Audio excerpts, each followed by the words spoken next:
le soutien que vous apportez au gouvernement dans notre recherche permanente d'apporter au peuple de Côte d'Ivoire le bonheur dont il a droit. Je connais bien le NDI à titre personnel et c'est donc pour ça que je suis venu, mais surtout parce que ce matin, le travail que vous avez fait en grande partie concerne le ministère que j'ai l'honneur de diriger. Je veux rassurer les Ivoiriens. Leur vie est notre préoccupation, est la préoccupation du président de la République.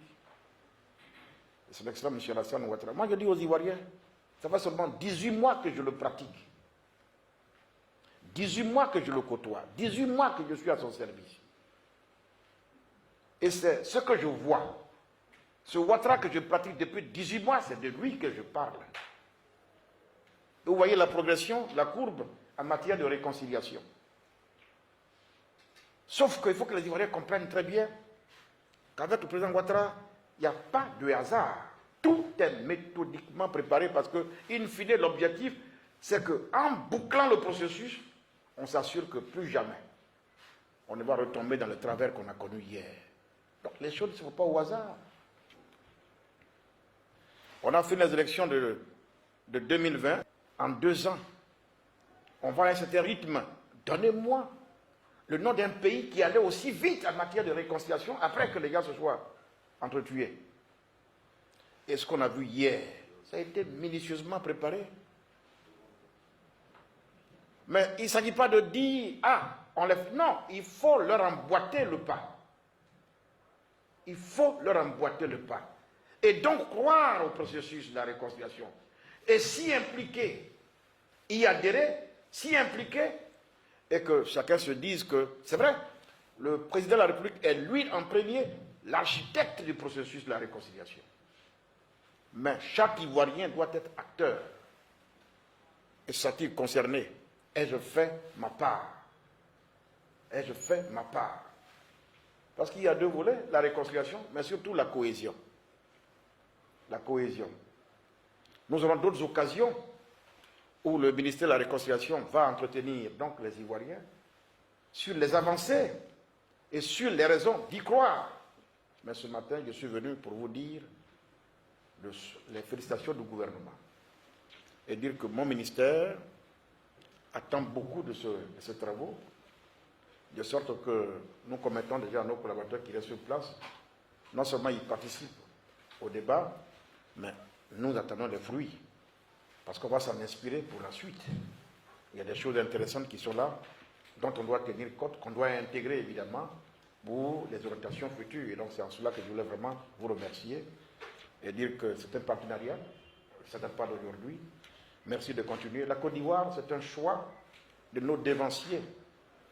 La Côte d'Ivoire est un grand carrefour. Volontairement, on en a fait un grand carrefour. Volontairement, nous avons choisi d'en faire un peuple métissé. Volontairement, nous avons choisi par nos dévanciers d'en faire un melting pot. Terre d'accueil, terre d'espérance, tout y est. Voilà notre destin à nous. Pour ce matin, je suis venu vous soutenir, vous féliciter au nom du gouvernement ivoirien et vous remercier pour tout ce que vous faites pour accompagner la Côte d'Ivoire. On attend donc à la fin des travaux, bien sûr, vos résultats. Je vous recevrai au cabinet pour que nous continuions. En tout cas, aux uns et aux autres, je voulais vous dire, la Côte d'Ivoire n'a pas le destin d'un peuple de guerriers. Tout est réuni en Côte d'Ivoire pour que tout le monde sache ce que c'est que notre destin. Nous sommes un peuple de paix, un pays stable. Et donc, nous travaillons, nous, au quotidien, au gouvernement, pour que les prochaines élections ne ressemblent pas à ce qu'on a déjà connu. D'ailleurs, vous avez quand même pu vous rendre compte, regardez vous-même, depuis qu'Oufou est mort en 93, et les élections de 95, 2 ans après, il y a eu boycott actif. C'est la première fois d'ailleurs, il y a boycott actif. Tous les partis politiques n'ont pas participé au scrutin, ni des députés, ni des mairies. Après, on allait en 2000. Pareil. Après 2005, pareil. Après 2010, on a fait des grandes élections présidentielles de tous les espoirs. Ça s'est achevé par la guerre. Ce qui a suivi, tout le monde connaît. C'est la première fois en Côte d'Ivoire, après la mort du président Houphouët, une élection de députés enregistre la participation de tous ceux qui voulaient y aller. Tout le monde. Tout le monde. Alors même qu'on mettait en doute la CEI, on a fait ceci, eh bien, cette même CEI-là, cette fois-ci, cette CEI-là, les a organisés, et puis il n'y a pas eu de contestation, tout le monde est content, tout le monde a accepté. C'est des générations qui cohabitent, il faut qu'on se parle. Votre gouvernement ne peut pas travailler pour le malheur de son peuple, non. On ne peut pas faire de la politique un lieu de démagogie. Non. Ce gouvernement, à travers ce que je viens de voir ce matin-là, je ne vous dis pas, je ne vais pas venir vous dire ce qu'on fait, ce que j'ai vu là, vous tirez la conclusion que ce gouvernement-là, il est au travail pour son peuple et il est à l'écoute de ce peuple. Le NDI, qui est une organisation internationale américaine, mène depuis 2018 un programme intitulé Programme de transition et inclusion politique. Et donc ce programme avait deux volets principaux, qui sont premièrement l'inclusion politique des jeunes, des femmes et des communautés marginalisées dans des processus démocratiques, politiques et électoraux.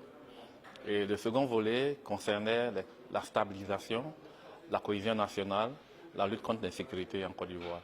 Et donc dans le cadre de notre programme, pendant la mise en œuvre de ce programme, nous nous sommes rendus compte d'un certain nombre d'aspects sociopolitiques, économiques, sécuritaires, qui influent énormément sur les questions de cohésion nationale et de conciliation.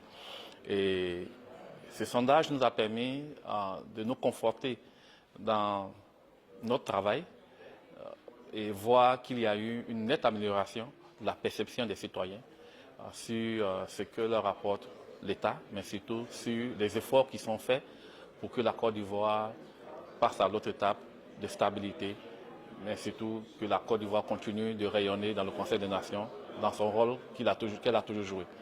Et notre sondage nous a permis de nous rendre compte qu'en matière de perception sur la sécurité, les Ivoiriens ont un regard positif sur le travail que fait les forces de défense et de sécurité, notamment qu'il est assuré une quiétude dans les différentes communautés. Et également, nous avons vu qu'en matière de réconciliation, de plus en plus d'Ivoiriens se réjouissent et se réconfortent dans l'élan de paix, dans l'élan de la stabilité. Et à travers ces sondages, dont les résultats sont assez éloquents, qui démontrent que les Ivoiriens ont fait un passé, ont mis au passé tout ce qui s'était arrivé lors des différentes échéances électorales.